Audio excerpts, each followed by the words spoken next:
Une journée, les gars. En une journée, il a eu tout ce qu'il souhaitait dans ce club. Tout ce qu'il souhaitait, les gars. Ronald Araujo, titulaire indiscutable, capitaine du FC Barcelone. Et en mode, moi, je dois rien dire et je dois fermer ma gueule. Inigo, tu m'as baisé. Inigo, tu m'as baisé, frère. Tu m'as baisé ma gueule. Non, non, non, non, non. La tête de ma mère, aujourd'hui, je vais parler. Inigo, aujourd'hui, tu m'as baisé, frère. Ok, va prendre ta quicheta. Dans le bon, va prendre ta quicheta. Va prendre ta quicheta. Mais je sais pas, wesh. Attends ma gueule. Attends un peu, frère. Je sais pas, attends un peu ma gueule, wesh. Une seule journée, les gars. Ronald Araujo, à l'heure où on parle, il est capitaine du FC Barcelone, titulaire indiscutable. Et en mode, il maîtrise toujours pas le PSG hors jeu. Il maîtrise toujours pas le PSG hors jeu, frère. Ça veut dire, moi, c'est simple. Ça va être très simple. Pour commencer, ça sert à rien de m'identifier sur des performances contre Retafe, contre Girona. Je vais tous vous sentir. Mais vas-y, calme. Vas-y, calme. Je dois respecter ma communauté. Vas-y, calme. Moi, Ronald Araujo, là, il est titulaire indiscutable, tout, hein. S'il y a le piège du hors-jeu et qu'on va en Ligue des Champions avec cet enfoiré, venez même pas me voir pour me dire « C'est Jorginho, t'avais raison !» Ce mec n'est pas fiable. Il n'est pas fiable.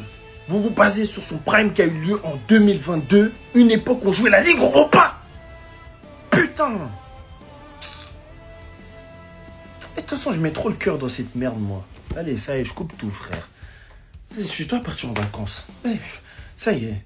La déviation, le parti, plein axe de Mounir El Haddadi qui va être contré. Quel retour de De Jong. Oh, c'est Inigo. Oh, c'est Inigo. C'est Inigo dans le camp adverse. Et on voit ce magnifique tacle. Ah, au bon moment, juste sur le ballon. Oh, quel trust. Au moment où Mounir arme pour frapper. Ouais, il le... Les gars, il restait 3-4 jours. Il restait 3-4 journées de championnat. Ce malade mental nous a sorti ce tacle. Le tacle de l'année. Ce malade mental nous avait sorti ce tacle. Il restait 5-6 journées. C'est grâce à lui qu'on prend la Liga. Hein. Et rappelez-vous la passe qu'il fait pour Lewandowski. Atlético Madrid. Rappelez-vous. J'arrive pas à digérer la nouvelle. C'est ma 4e vidéo sur lui, wesh. C'est ma 4e... Oui, je m'attendais même pas. Merci pour tout, boss. Juste merci. Le duo qui forme avec Koubarsi. Les hors-jeux. Les hors-jeux, les tacles, les retours.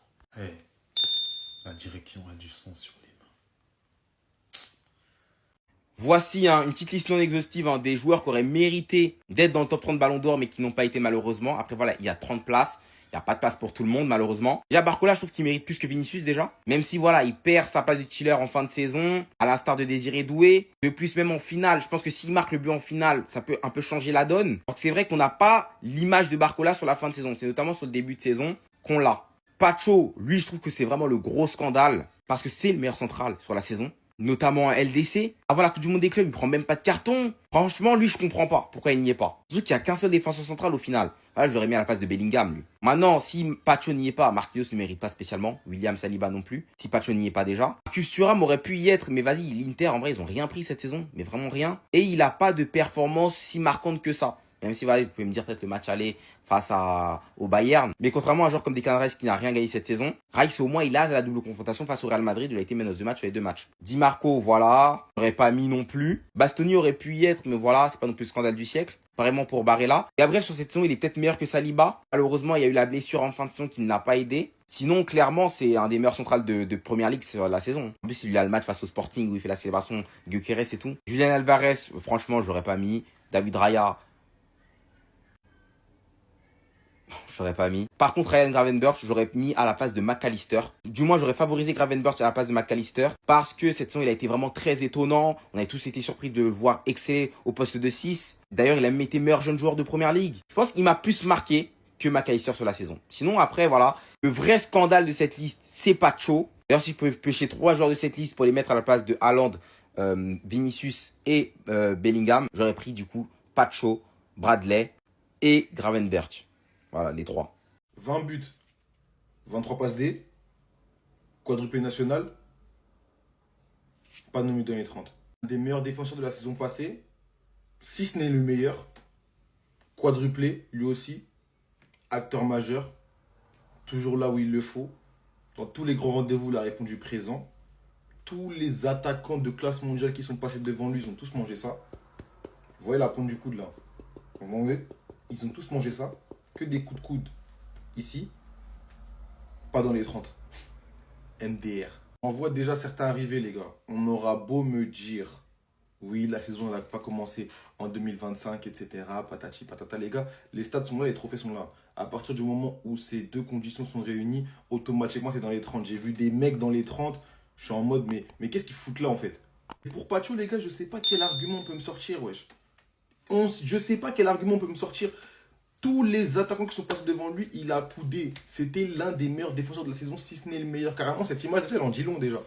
Parce que normalement, cette image, elle est iconique. Tout le monde sait pourquoi cette image, elle est là. C'est parce qu'il sauve un corner en étant combatif et juste après ça, il y a un but. Sans sa combativité, il n'y a pas le but.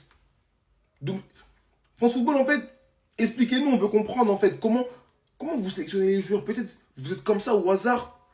Vous appuyez un peu sur certains boutons. On ne sait pas. Expliquez-nous un peu. Cette saison, l'équipe sera plus forte. Ce sont les mots de Luis Enrique. Moi, les gars, je suis d'accord parce que je vous le dis déjà depuis plusieurs semaines. Attention au PSG la saison prochaine. Je vois qu'il y a beaucoup de personnes qui se sont inquiétées parce qu'on ne s'est pas renforcé. Mais on a une équipe de qualité, les frérots. Déjà, de 1, on est la meilleure équipe du monde. On est un grand club européen. Parce qu'il ne faut pas oublier ce terme-là que j'emploie depuis plus de 2 ans. Qu'on est un grand club européen.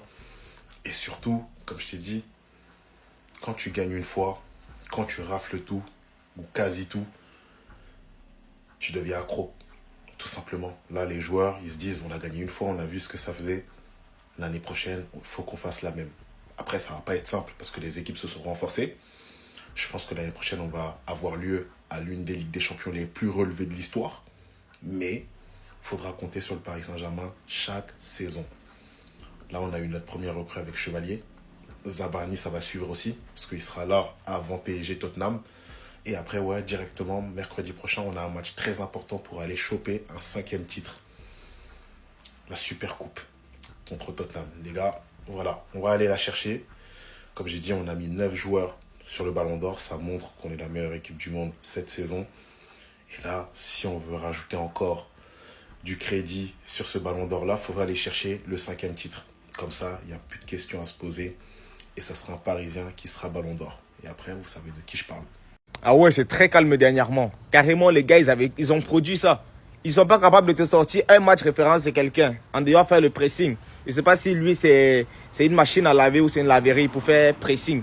En tout cas, ils avaient mis la Coupe du Monde des clubs. Ils ont mis le Ballon d'Or. Aïe, aïe, aïe, aïe, aïe. Enregistrez ça, hein. La clim qu'ils vont prendre dans 1 mois et demi, les frères, quand le Ballon d'Or va être voté. Oh là là là là là là. Ouh! Ils avaient carrément considéré qu'ils ont gagné la Coupe du Monde des clubs. Le gars, il a gagné le Ballon d'Or. Ah là. Et puis, bizarrement, depuis 1 semaine, 2 semaines, il n'y a plus de meilleure équipe all-time. Un petit club. Ça veut dire, vous prenez une Ligue des Champions dans l'euphorie, vous vous mettez à mélanger tout. Israël Dembélé et Ballon d'Or. Dans quel monde? Où il y a Pedri, où il y a Yamal, où il y a Rafinha, où il y a Palmer. Dembélé, Ballon d'Or. Tiens! Non. Ouais. Tu peux donner le Ballon d'Or à Benzema, mais Benzema, c'est pas Dembélé. Frère, calmez-vous. Abusez pas.